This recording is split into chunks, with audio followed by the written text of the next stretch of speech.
This morning, our subject is what's next for Challenger Bank. Okay, why did I want to do this panel?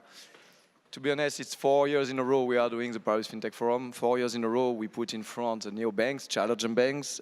This year I received 900 applications to be on stage, and I won't tell you how many were like neobanks copycat, but a lot.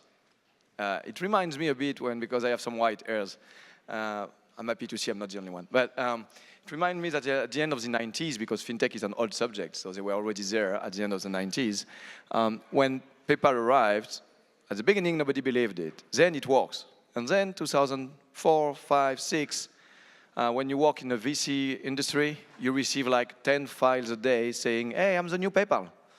So today we receive a lot of files. Hey, I'm the new Atom Bank. I'm the new Zopa. I'm the new N26. I'm the new Monese, and so on. So what I would like to understand is what will make the difference. Because even for you guys, what I see also, because most of you, I had you on my stage in 2016, the journey is long. And many people begin, even we had an article this week in a big national newspaper saying, hey, many neobanks will fail, the path is not as easy as expected. Some people say it's just free lunch on VC's money and so on and so on. Let's discuss it together with the people who are really in charge and working every day to make it happen. So that was the goal of today. So thank you for coming and thank you for playing the game. So today I receive on stage Jaidev, the CEO of Zopa, Norris, the CEO of Monese, Mark, sorry, I remember you, you know.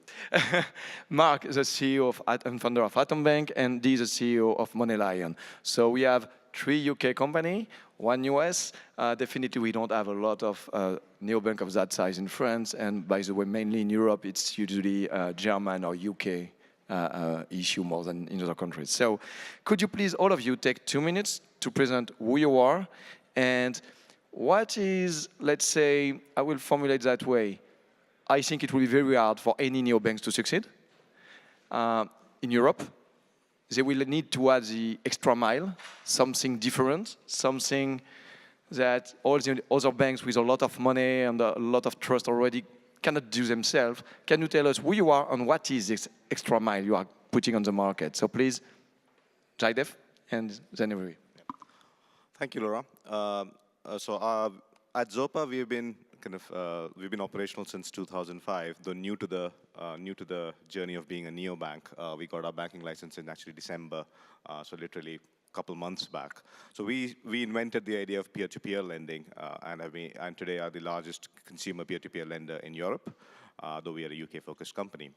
I think what differentiates us in the ability and what makes us believe in our ability to change banking is really the heritage we bring from the peer-to-peer business.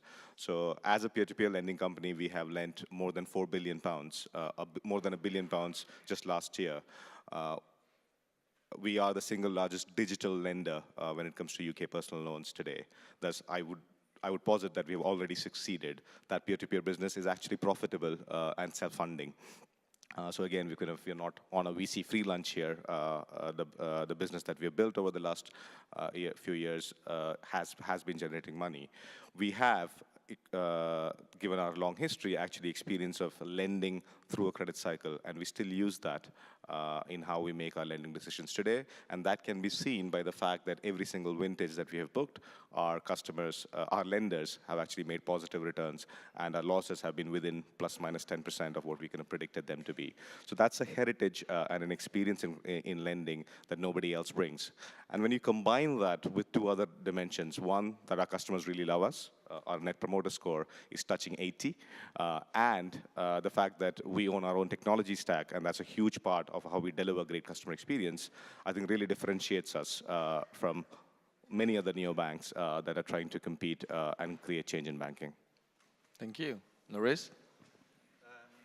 Hey everyone, my name is Norris. I'm the founder and CEO of Monese, which is basically an instant current account provider in Europe.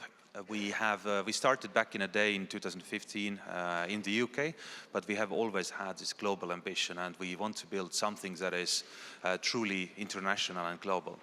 So the problems that we are solving is really started from my own painful experience. When I moved between countries, I wasn't able to set up a simple bank account in my new country. And that was hugely annoying, and I realized that there is a massive problem out there, and Monese is basically solving that problem by focusing deeply on KYC, or Know Your Customer checks.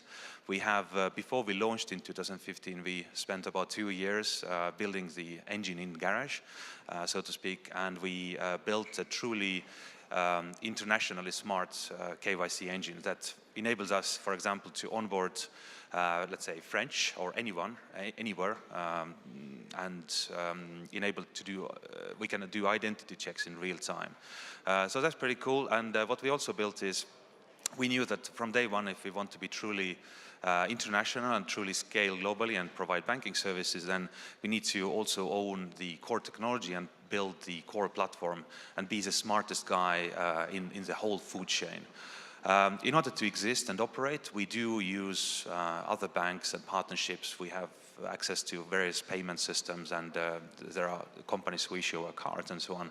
But ultimately, we are on top of the food chain. And in terms of traction as well, we are now currently in 20 countries already. So you could say 10% of the world tick done. The remaining 90% is a little bit more difficult because there is no passporting beyond Europe. But we have been growing pretty quickly, so we are not too far away from our first million signups. What else important?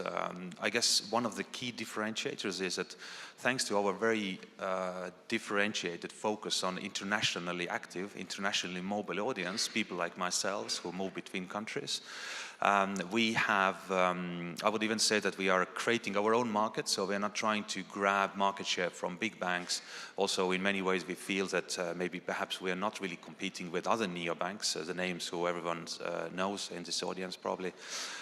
We have ensured that our customers are getting access to banking services anywhere as they go in Europe in a heartbeat, in 2 minutes. And a bit for later. And one thing I wanted to also say is that majority of the customers use us as a salary account. So we are a true primary service for them, not a secondary one. Mark, what is Atom and what is the extra mile you are fulfilling? Good morning, all. My name is Mark. I'm one of the founders of Atom Bank. The answer to your question, as far as I can see, is make it fast, make it easy, make it secure, make it relevant, and make it good value.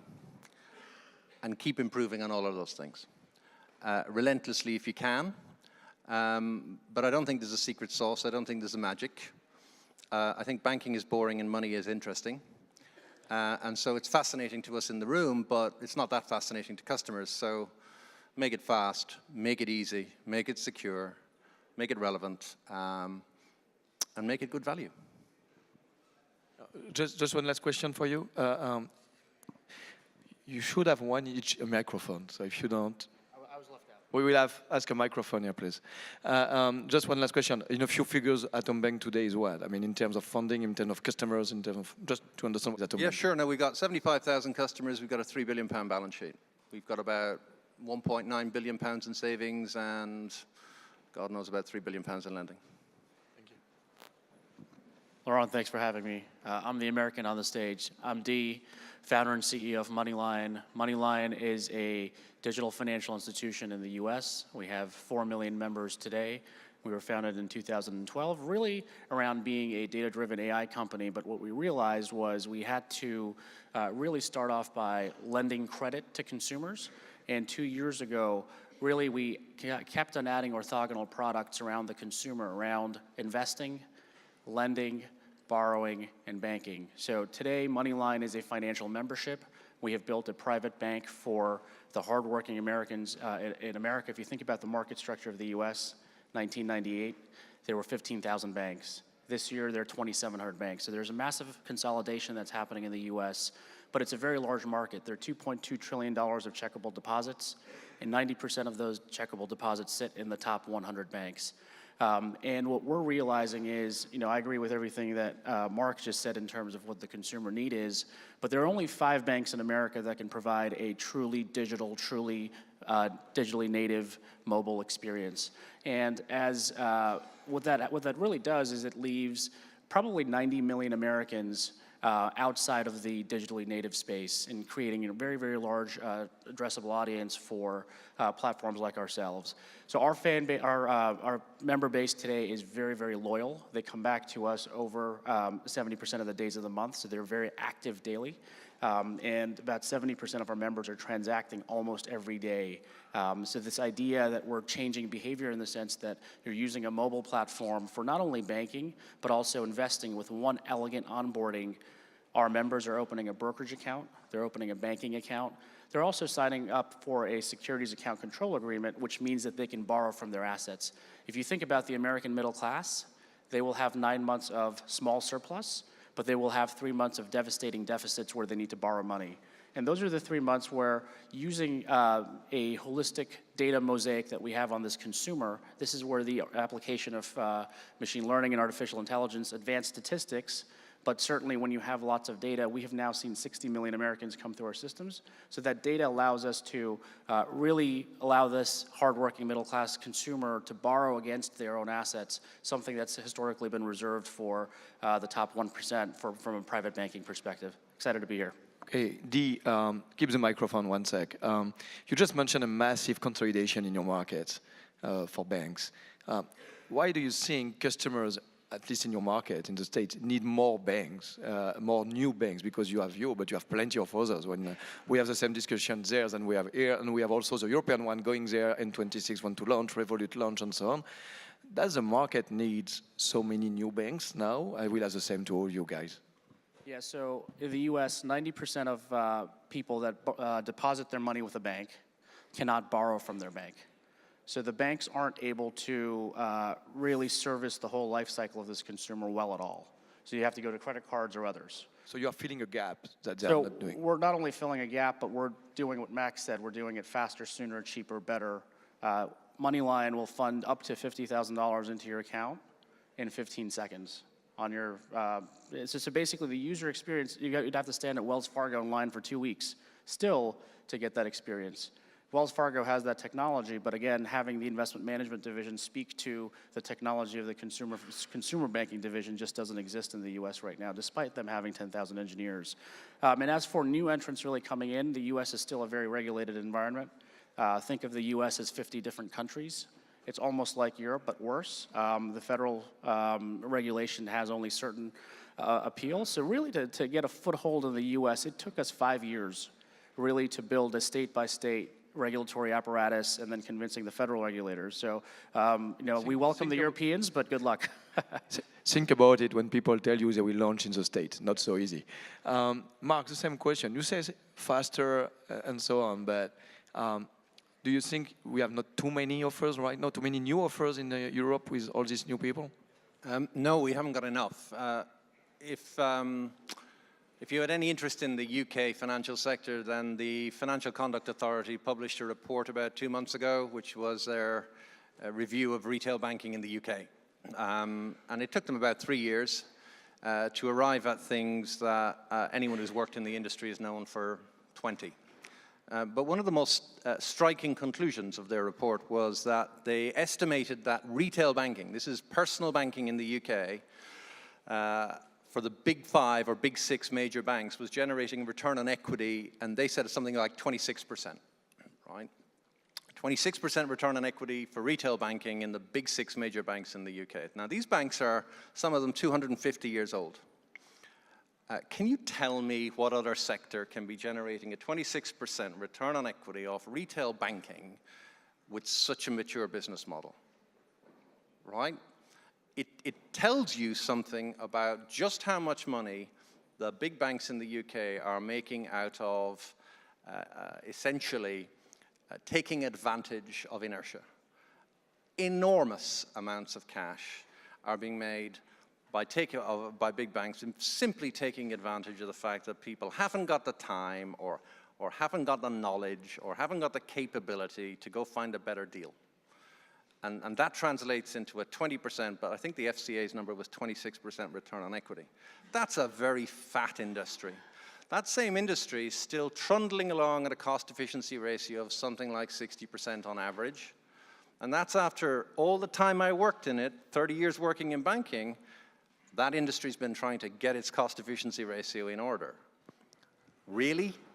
How can you be that inefficient and that profitable? And it only happens if you've got a monopoly. And it only happens if 5 or 6 banks control 90% of the game. And so when you ask me, is there a need for new banks? Yeah, more please, not fewer. I think we're only beginning. Bring it. Let me be the divide advocate here. Bankers will answer you because I already asked them the question. Okay, nice speech, but on the opposite today, if you look at Atom and 26 Revolut, they raised 200, 300, 400, 500 millions. The products are free, but the VCs are giving the money to give free to customer because nothing can be free. Yes, we are expensive, but nothing can be free. So this is a concept of the free lunch. What is your reaction to that? Well, firstly, the products are not free, so we charge customers to borrow money from cheap. us. Well, absolutely, but you'd expect them to be cheap. If you're building a digital business model and you're not cheaper than a multi-point distribution model, then what in hell's name are you in the game? This is about money. This is not about, I don't know, inventing a cure for cancer. This is about money. My money is no more valuable than your money, so any bank that tells you that somehow or the other they should be charging you more for your money, it's just a bit bonkers, right? And so let's get to the point where you should be running the most efficient business model you can, because if you're not, then you're essentially costing your customers and your investors money, because it's only money. So if the products are profitable by themselves with the pricing you are doing, guys, what are you doing with so much money you raise? Because it's bloody expensive to build a bank, and it's bloody expensive to regulate one. And it takes a long time to build critical mass. My friend, you choose to be a bank. For example, you are not. So same question for all of you. Do you want to be a bank if you are not already? And if you are, was it the best choice to do? Let me go back to actually add to Mark's point on a different perspective on the FCA's report. So about a year ago, FCA came out with a different report, which was a financial life survey of customers. So this was a customer view of banking. And this was again the UK, and about 60% of UK adults said that they do not trust their financial services provider. That's a huge number, 60%, right? About 40% felt they didn't have the right level of information or did not understand their financial products well enough to feel that they could make the right decisions by them. If we needed less banks, that would not have been the case. So you combine the 25% plus ROE, hugely inefficient banking in terms of cost structures, and customers who are incredibly dissatisfied, and you can look at any NPS score that you want to look at, and kind of feeling not trust, how can you say the industry does not bring disruption, right? And thus, I think there is a fundamental need for this industry to change, and the only way the industry can change is if people think about the customer and what they want, right? And really understand that they do not live in the world of banking, and thus you cannot design processes and products that only you can understand, right? So simpler products is an important thing where people can really understand what's happening. Delivering them fast on and particularly increasingly through technology is important. I think a lot of people speak a lot about technology for the sake of technology. The idea of technology is to make it efficient, but also make it an intuitive customer experience. And if you can't do those two things, then technology is a waste of time. And in terms of, we haven't raised as much money. Sometimes you get, I guess, put into a club because others look similar to you. We've only raised, what I would say, about 88, 90 million pounds over the last 2 to 3 years. And to Mark's point, it is expensive to build a bank. It took us about 20, 25 million pounds to build one, which I think on the scale of things is on the cheaper scale. And the rest, when you're in banking, it's a capital-intensive business. The regulator expects you to hold a certain amount of capital and do more or less nothing with it, actually leave it with them. And that's, for those of us who are building and looking to build big balance sheets, you have to hold regulatory capital and you need to raise money. That's not, that's what the banks did when they started a long time ago. In fact, they still do it. If you go back to 2008, a lot of these banks went to capital markets and raised a lot of money, right? So that's no no dissimilar from any bank. If you're a growing bank, you need to create the capital. Jaidev, your case is interesting because you were a profitable business and you were not a bank, so not regulated as a bank. Yes. Yesterday we had on stage many bank CEOs, for example, I can quote BBVA CEO or BPC CEOs, say the same. In Europe, when you are a bank, you are regulated for what you are, not for what you do. So, for example, if they want to do account aggregation, if they want to do lending, if they want to do all the fintech businesses, they will not be on the level playing field with a niche market player because they will be regulated as a bank. And you were not regulated as a bank, and you choose to be one with all the complexities that Mark just underlined, that it's not easy and it's expensive. Why make that choice? What does it bring to you to ask for this license? So, well, I can't speak of European regulation as much, but I can definitely speak about the UK regulation. Yeah, it's not anymore the same thing. In UK, you are actually regulated. While yes, you are a bank, you are actually regulated for the activities you do. So I don't know, I did and Mark did. We can submit a very specific business plan that says, here is what we want to do. And based on that, we have to show that we have the risk and controls to do what you want to do. And you have the capital and the liquidity to do what you want to do. Not for, I'm not building a capital. I'm not building a bank to do mortgages. So my bank looks very different from Mark's bank, who does mortgages, right? So I think it's definitely for the UK factually inaccurate to say you're not regulated for what you do, but you're regulated for who you are. The second thing, I think, when I look at the capital and regulatory requirements, I think they are actually stacked in the favor of incumbents. So they can use what are called fancy internal rated models, which can be used to reduce the capital requirements as compared to for new banks where they have to use standardized models. And again, I must say that the PRA has tried very hard to level the playing field on that, but I think there is still more way to go. So for every pound of lending we do, we think we have to hold a bit more capital than some of the more established banks have to do. So in that sense, we are actually facing a competitive disadvantage. We're able to actually overcome that because we are efficient, because we use technology, and because our customers really like us, so we spend less on marketing, right? But to say that somehow we are at a competitive advantage against the incumbents seems not quite right. Now, why do we want to be a bank? I think quite a few reasons. So, today, if you want to offer certain kinds of lending products on a sustainable basis, for example, we want to do credit cards. One of the things you want to have is access to liquidity all the time, right? I genuinely believe that liquidity is like oxygen. Having it 98% of the time is not good enough, right? And the best source, and if I have given a credit card to a customer, I want that customer to be able to spend it whenever they want. And the best and the most stable source of liquidity in this world continues to be, FSCS or government-guaranteed deposits that you get from individuals and from individuals. And the only way you can get that is through a bank. So that's why we want to do this. And I think the trade-off is well worth it because it allows you to offer a very wide range of products to your customers. Norris, you didn't choose to be a bank. Is it a plan? This is a very conscious choice, and from day one, we always have been thinking really hard and deep whether we should become one, whether we should acquire a bank license or not. And the answer to date has been definitely no.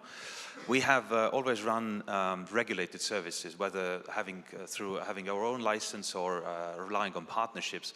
And internally also, we see ourselves as a bank. Team thinks as a bank the compliance is top-notch like a bank. But we're trying really hard not to become one in terms of licensing. So I would argue that if you get the UK bank license or let's say European bank license in France, it's really difficult to scale internationally. What do I do with that in India, for example? What do I do with this in the US? So I will probably die of old age before I manage to get bank licenses up and running in 100+ countries. So we try to rely on partners where we can partner banks and still provide regulated services across jurisdictions, but not be a bank. We see ourselves more as a tech company, and that's also the reason why we have managed to achieve this traction with less capital than many of the bank license holders. You are the only one on this panel not having the lending business one way or another. Is it just a beginning choice, or you don't want to go in that business? One has to go, step by step. You can't start running before you learn walking. So we start with the foundation, which is now solid, positive unit economics. So we provide accounts, card, remittance. That's what we provide right now in 20 countries. But now, stage 2, obviously, we want to start providing services such as credit, savings, mortgages, and so on. But again, looking at sort of a scale, internationalism, globalism in mind, I would find it's very hard to pull off across multiple jurisdictions. So again, why not integrate with the best of the best in every jurisdiction? Why not, through the API connectivity, give customers not just access to our own credit, but also others. So giving customers better choice, I think, is always a good thing. And it helps the scale. Yeah, absolutely, we want to do credit. So idea is that once customers are with us and they use us as a primary salary account, why are we giving them an opportunity to walk away to another provider? Why not keep them on a platform, give them everything that they need so they don't ever have to leave? I don't know enough the banking regulation in the States, so my understanding is you are not a bank. And is it a plan, or is it like Norris, a choice that it's enough for you, the regulation you have to do, the business you want to do? It's a great question. Like I said before, the U.S. is 50 different countries. So all of the states, California is very different from New York, is very different from Texas in terms of how they want to think about consumer protection, how they want to think about how these businesses are regulated. So what we have decided, similar to what Norris was just saying, is to be the interface layer, the technology layer on top of 3 different lines of businesses. So we are primarily regulated by the SEC for our investment advisory business. We have state licenses in over 40 states to lend money. You need to ask 40 licenses different. We have to maintain 40 licenses. So Europe does some stuff easy sometime. So we have to have 40 annual exams as well in terms of, so that's why you have to build. That's where you use the money you raise. Well, actually we use very little money there, right? So a lot of people ask us, regulators are amazed when they ask us for, give us consumer documents on everyone you've interacted with. It's one click of the button and our technology platform spawns everything. They're amazed because a bank would take 6 months to do that same exam, and we do it many within. Consultants. So again, that's one of the benefits if you think about why businesses like ours exist, is because even from a regulatory perspective, you're able to use technology to make that process easier. But that said, in the United States, there's a pull and tug between the federal government today. Obviously, there's an administration that has a certain view of the world, and then the states have a different view of the world. So there's a pull and tug in terms of where do you want to be regulated? Do you want to be regulated by the state of New York as a bank, as a state bank? State banks are allowed to export their home state interest rates and other consumer protection issues across the 50 states, or do you want to be federally regulated with an OCC charter? So as we grow at the pace that we're growing, the regulators no doubt will have overtly or covertly a view on how we are regulated. But we're today pseudo-regulated by the FDIC, the SEC, the states.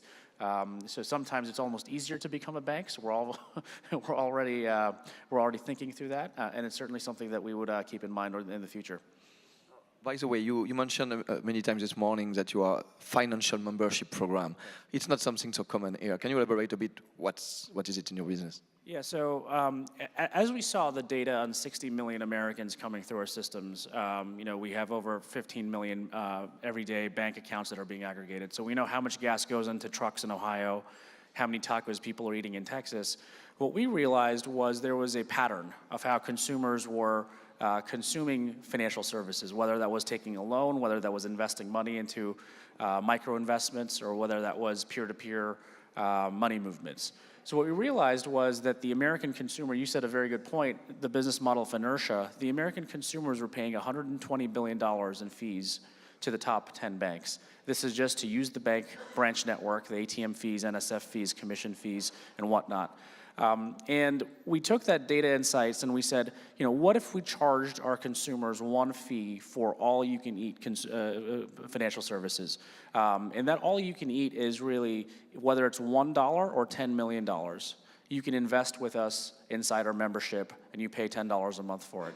Whether it's $0 or $50,000 that you borrow from us at below market rates, it's all part of that same bundle. So we think of ourselves as delivering financial services, just like Amazon thinks about delivering Prime, just how Netflix thinks about delivering content. So what content is to Netflix, features and products become to MoneyLion to maintain that membership element to our consumers, where we're convincing them every month that you're spending $10 for a MoneyLion membership, but we're actually giving you back over $500 to $1,000 worth of value every year that you would have otherwise spent at Chase or Wells Fargo or Capital One. Thank you. It's different way of using and consuming banking services in different geographies. Mark, you were mentioning at the very beginning that it's a question of going fast. Are you happy with the way you are fast enough to go on the market and develop the business in the last 3 years? Happy is a word I wouldn't usually choose to associate with anything over the last 3 or 4 years. I will answer your question. Firstly, Jay's comment about people don't trust their banks, one, good, they shouldn't. But then I don't trust my government, so why in hell's name would I trust my bank? But you are in UK, it's normal. And Sorry. doesn't. How many people in this room trust their government? A healthy lack of trust keeps brands honest and prompts them to be better, right? So I wouldn't let that go anytime soon. The second thing is, I have a banking license because I believe in banking. It's deeply unfashionable, I know, I can only apologize, but I actually believe in it. I believe in banking because it generates investment in economies.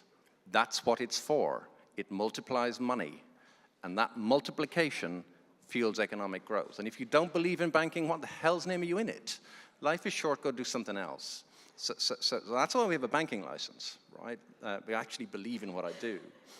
And then in terms of have we made enough progress, would I like to have gone faster? In retrospect, probably not, because the time that it takes to truly learn and relearn an industry and relearn and build a team and truly get to know what in hell's name you're doing and what works and what doesn't work is valuable on its own. And it's expensive and it's painful, but there's no sort of shortcut that I can think of. There's no book you could have read. There's no better way to learn than by doing. And I'm pretty sure that I know a lot more about banks, banking, technology now than I did 3, 4, 5 years ago. In fact, I just know that's the case. And so it'd be nice if it cost a couple of £100 million less, but it didn't, and I'm still here. Speaking of hundreds of millions, you made quite many fundraising. The last few ones were with BBVA. So at the end of the day, you left big top banks to be independent. You are not really anymore independent, or perhaps still a bit, but many talks ongoing in the press for takeover by BBVA or an IPO or I don't know what. Can you elaborate on that, or is it no discussion point? No, it's okay. I mean, I left a very big bank not to be independent. I left a very big bank to go and create a bank, right? Let's just be clear about it. It had nothing to do with independence. I like independence, don't we all? But I very quickly found out in Atom that you're always working for somebody. So that moment of independence is fleeting, and it goes very, very quickly. So you're answerable to a board, and then you're answerable to investors, and gee, you've always got a boss. There's always the man somewhere. And so you just got to get over that. I came to build a bank. I came to build a great bank and build a better bank. And I don't have a view that all bankers are bad, and I never have had. I've worked in the industry for too long. I think it's made some egregious bloody mistakes. There's been some horrible people in it. But I don't think that applies to everyone who works in big banks. And that's just a fact, right? So I also think a lot of the big banks are just too big to be able to focus or concentrate on specific customer segments or specific markets. They miss so much, yeah, and that's a shame because actually there's so much richness in any society that you can tap into and you can respond to, but it's difficult to do it if you're a big brand. Equally, you've got to be realistic about, the point I made earlier about who dominates the banking industry and what really matters to customers.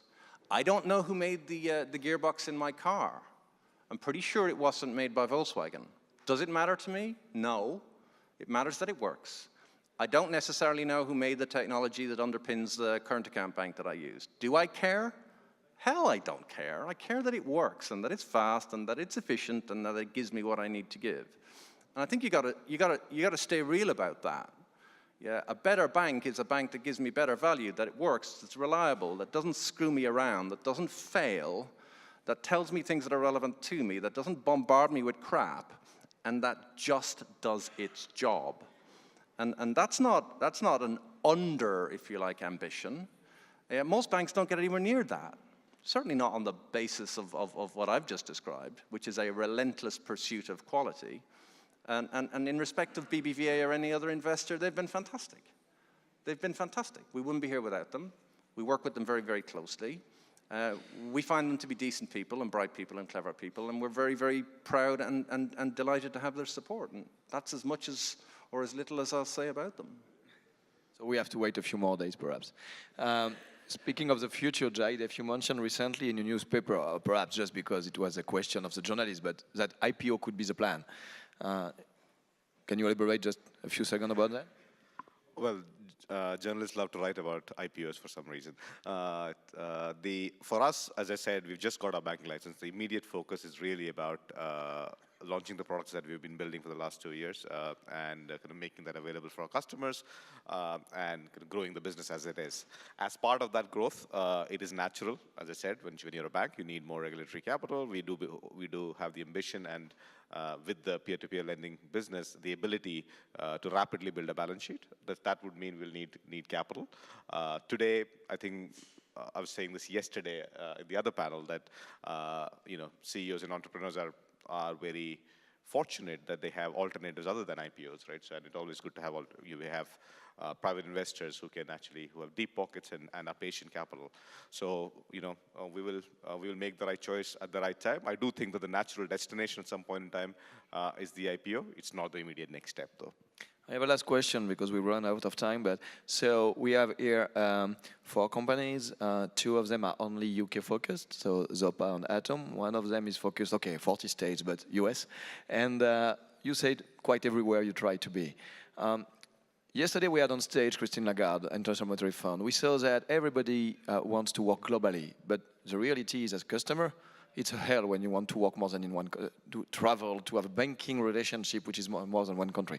Do you think in the near future, you guys and your peers can change that, can make that we have a global finance world where as a consumer, I have no more these borders, it's as easy to send money from France to Belgium than to France to Australia, which is today a mess, or easy to open an account and when I move just to study in New York to have an account in a click and not in 6 years or whatever.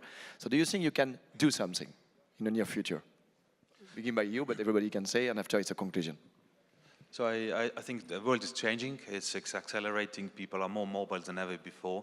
And whilst we may not be able to change the behavior of the customers, what we can do is we can make it very easy and also cheap for them to consume the products.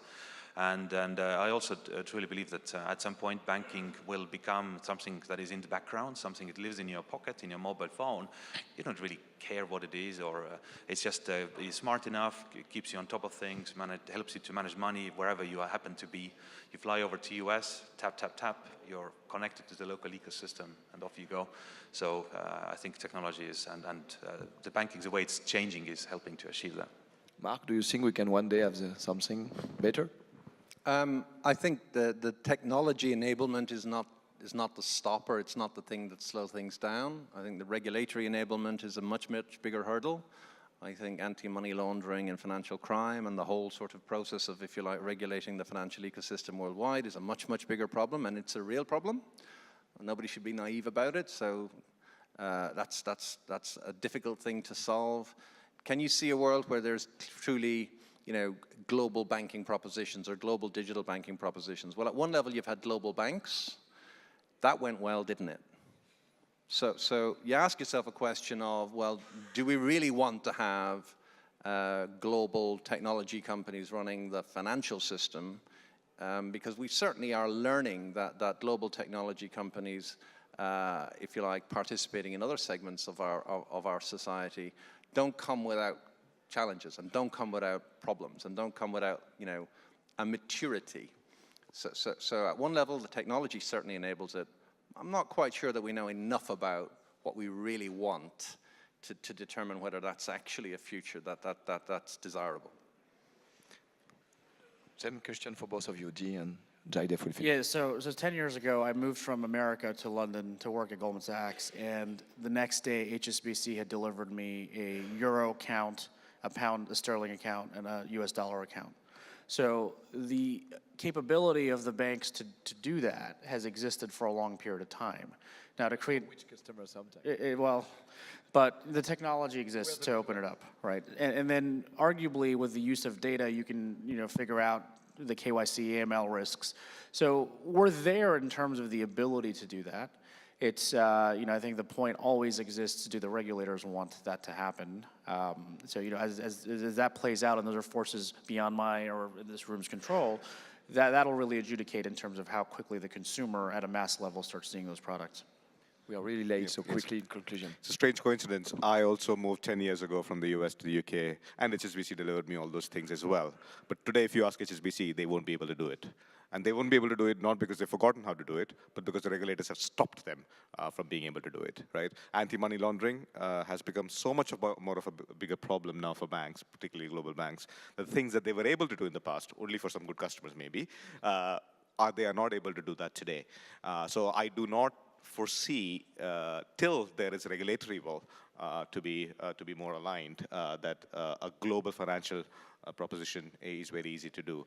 And also from an economic standpoint, it's questionable whether actually global banks deliver better value for customers or for investors. If you kind of look at banking, it has been far more of a business which has worked better for focused players rather than for kind of global players who do everything. Thank you very much. We are running very late. You can applause the panel.